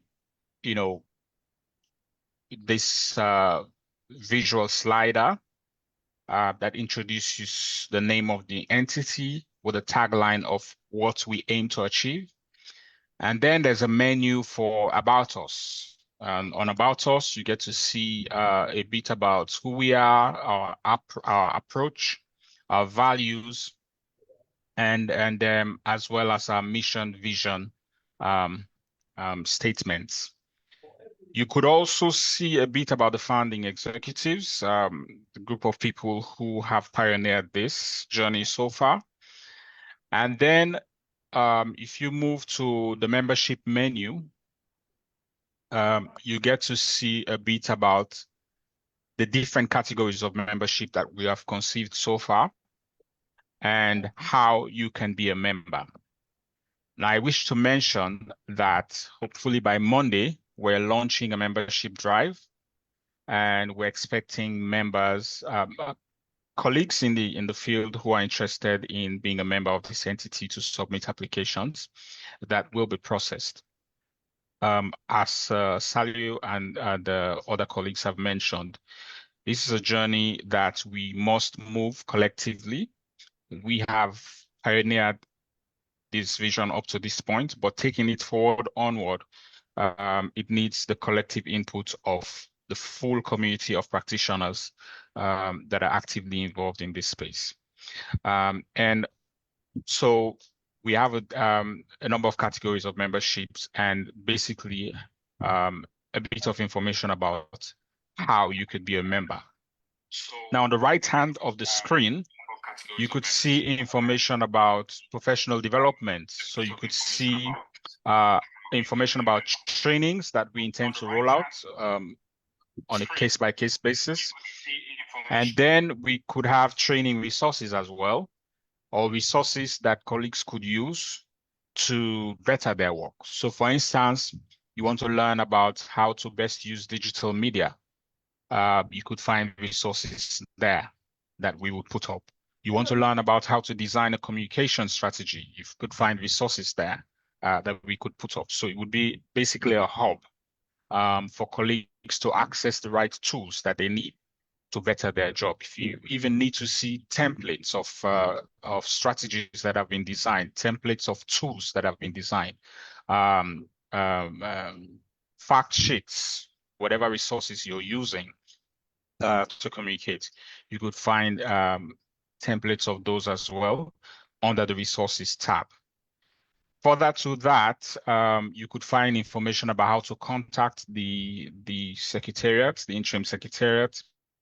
At the moment, oh boy.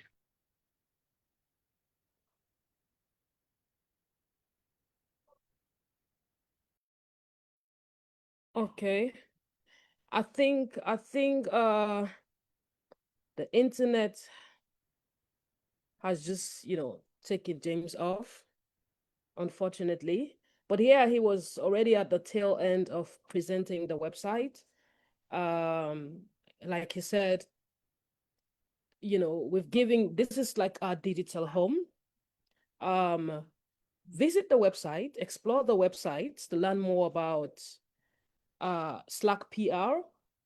And we know a lot of people are already boozing, with excitement to want to be a part. Like we've had tons and tons of messages for across our social media platforms, from people who are basically itching to want to be a part of it. And I cannot overemphasize on the fact that, this feels like a closing of a gap that has existed for a very long time. And we cannot wait to start this journey with professionals. We cannot wait to learn together, to be in the space together, to commune. This is going to be our place, our vision to shape. Of course, we had to come out because as pioneers, it was a way of finding our community. But we're aware that we cannot do this alone. And this vision, of course, is bigger than every one of us. It takes a collective drive. So we cannot wait to put out the membership by next week, early next week. The membership drive will start. We're just trying to settle some, technicalities for that particular drive. But yeah, we're looking forward to welcoming your membership and just stay in touch. Like we said, meanwhile, just explore the website and see where you fit in as an aspiring member. And rest assured that this is going to be a professional home that you were proud of belonging, because from the word go, we have been very much deeply concerning ourselves about making sure that whatever we put out there as public relations body, a professional body, it should be reflective of our aspiration, of what we hope to see, the change we hope to see, the revolution we hope to see. This is a movement. It's a movement. We call on every single one of us to be in unity with us. So I'll just pass over to Antonia because we have the other protocols to observe. Thank you, Terry. The link to the website is in the chat. So if you want to check it out, see what it offers, and just connect with some of the resources that have been provided on the website, please do that. A huge congratulations to us, to Slacprp, and the tech team for bringing it to life. As Terry said, if we're putting something out as an organization that believes in professionalism, excellence, then it should reflect those values. Right, now we move on to I would say the climax of launching Slacprp. And to lead us in this historic moment, I'll hand over to the interim president of the Sierra Leone Association of Communications and PR Professionals. And that's no other person but Mr. Saliu Sise. Saliu would officially declare the launch of the association. Wow, thank you very much, Antonia. And this launch will be done by all of us. So we are all going to launch this initiative together. First off, I think all that have been said, I was just smiling and have a deep sense of hope. And I equally really want to appreciate, Dr. William James, Mr. Abdul Fatoma, Mr. Peter Beckley, and Kagbo Istina for all their contribution. I think for you to get these people throughout this time for Saturday, it shows how they place high importance to this. I really want to appreciate them so much. So to officially launch this, I would like to request all our panelists, of course, Antonia, as the moderator. These are launch. All of us we're all in the same space.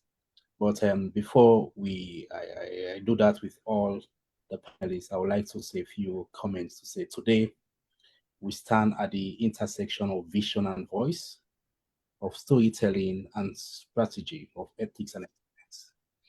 Slacprp is more than a professional body. It is a commitment to redefine the standards of communication and public relations in Sierra Leone. We exist to connect practitioners, champion ethics, celebrate innovation, and amplify the power of communication in nation building. And so, with deep pride and collective purpose, on behalf of the founding members, please, this is the time I would like all of you to join me. I want to see the buzz, the celebration on behalf of the founding members, the team, and all communication professionals across Sierra Leone. And I would like to invite all the panelists, of course, the moderator, to join me to officially launch the Sierra Leone Association of Communication and Public Relations Professionals in Sierra Leone. So I want to say this body is officially launched today. Thank you so much. Thank you. Thank you so much. Thank you.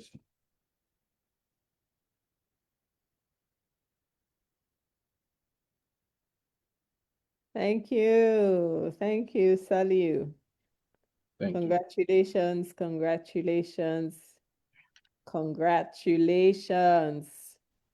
It's really, really a historic moment seeing this dream come to life. As I said in the beginning, it's really quite easy for us to conceptualize some ideas. We often think about stuff. Oh, why don't we do this? Why don't we do this? We can do this. We can do this.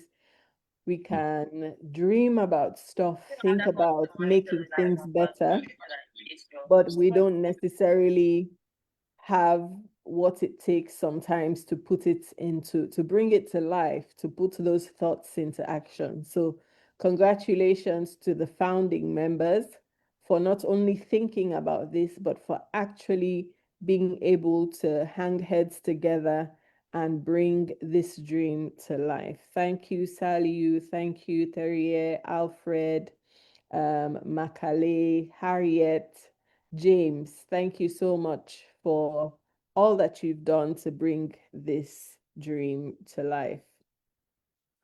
Well, it's been such a rich and inspiring conversation today. And I think if we've learned anything today, it's that the future belongs to us in the communication space, in the PR space, and it belongs to PR professionals, communications professionals who are working not just innovatively, but also ethically, because that's one of the big things we need to think about now as we move in this digital age. So I will turn to the membership and secretariat team to look at how we can officially become a part of this exciting new movement, because it's not just about doing this beautiful launch and holding this meeting online, but it's also about learning how to support the institution, how to be a member, and not just a member, but a very active member that not only represents what the institution stands for, but also shares the ethos and invites others to be a part of it. So for that, I'll invite Makale Saida to Sonda to lead this. Antonia, sorry, can you go again? I was trying to do something with the website link because it was not working, the one we shared on the chat. I didn't get what you said. Sorry. No, I was just inviting you to maybe just share some information about how people can be a member, how to Oh, be, okay. how to become part of this exciting new movement. Okay, thank you very much. Yeah, it's quite simple. So first of all, let me say there was a mistake. The link that we put in the chat box is slacprp.org, but it should be slackpr.org. That's the correct link. I was trying to make sure that that's corrected. So we are going to have the form, the application form up on the website, and you can just click on the form. By next week, Monday, it should be up on the website. You can click on the form, you input your details. They're gonna ask you, just like any other application form, your details, your name, email address, and other personal information about you. And when you apply, we'll also have a membership fee. All of these information will be up on the site, so you see a clear instruction about how to go about the application process. We'll share the bank details where you pay the application fee. And also, people should note that applying doesn't guarantee you being a member, because you have to go through a process. We'll have a clear process to recruit members. And at the end of the day, when your application is successful, we're going to communicate that your application is successful. You are now a member of this organization. Yeah, so I think that is all I'm going to say for now. Thank you very much. Thank you, Makale, and thank you to the Slacprp team. This has been such an incredible conversation and a meeting and the soft launch of Slacprp. I think it's also such an incredible milestone for us as communications professionals, as PR professionals, to officially have a home where we can connect, where we can network, where we can share ideas, knowledge, and just build a better community of professionals, communications professionals in Sierra Leone, and elevate the space, the landscape for PR and communications in the country. And I'm hoping not just Sierra Leone, but also in the sub-region. That's also something to explore in the sub-region of West Africa. We can start with the Mano River Union and then go wider. But I know that this is the beginning of greater things to come. And I wish Slacprp all the very best. Thank you to our panelists for contributing such brilliant insights in today's discussion, and to all of you who have participated by sharing this conversation and by commenting in the chat box. Your contributions are recognized and appreciated.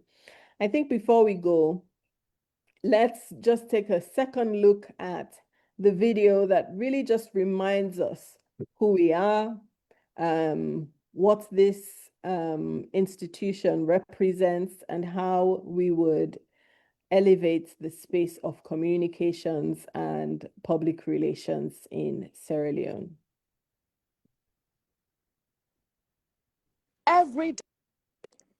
Every day across Sierra Leone, stories are told, messages are shaped, conversations move our nation forward. From press rooms to boardrooms, from communities to digital spaces, communication connects us all. But until now, our communicators, public relations professionals, stood apart, talented, passionate, yet without a shared home to grow, learn, and lead together. Today, that changes. Welcome to the Sierra Leone Association of Communications and Public Relations Professionals, Slacprp. We are a community of professionals committed to advancing excellence in public relations and communication. We believe in ethics, innovation, and the power of storytelling to transform our nation. So we embrace the future, harnessing the new media and artificial intelligence to redefine our craft. Together, we will set new standards, strengthen our voice, and build the next generation of communicators ready to represent Sierra Leone on a global stage. This is the beginning of a movement. Join us.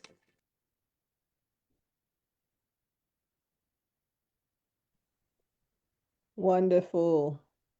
Join us indeed. Thank you, thank you, thank you very much to everyone who has been a part of this call, to our panelists, well-wishers, fellow communications and PR colleagues. Thank you so much for taking the time to be a part of this conversation and to be a part of this historic milestone in the communications and PR landscape in Sierra Leone. So as we close, please remember, communication is about shaping future, and let's continue to connect, to collaborate, and to create excellence through Slacprp. Do have a wonderful afternoon, and I'll see you inside the network. Have a good day. Bye from me. Antonia, thank you so much. Thank you so much. Thank you, Antonia. Thank you. Thank you, everyone, for joining. Thank you, everyone. Thank you.